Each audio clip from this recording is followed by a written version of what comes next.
In Confluence, we have a page with a Jira Snapshot table that shows our test coverage.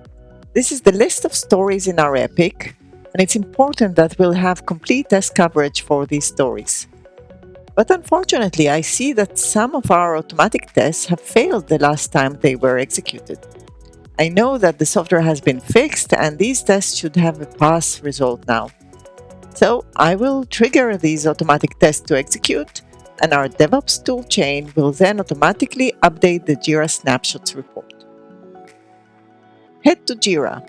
I created an X-ray test execution issue with the automatic tests I need to re-execute. To trigger the execution, I just need to transition the test execution into progress. Behind the scenes, a GitHub action is started. The automatic tests are executed, and when they are done, the results are streamed into Jira. Then, the Jira Snapshots table in Confluence is triggered to fetch new data from Jira so that my test coverage is refreshed. Let's see if the test run results are already in Jira. First of all, I can see that the 2 tests have been executed with a pass result.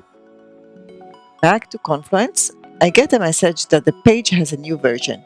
This is expected because of the new snapshot that was taken. Let's reload the page to see the new version.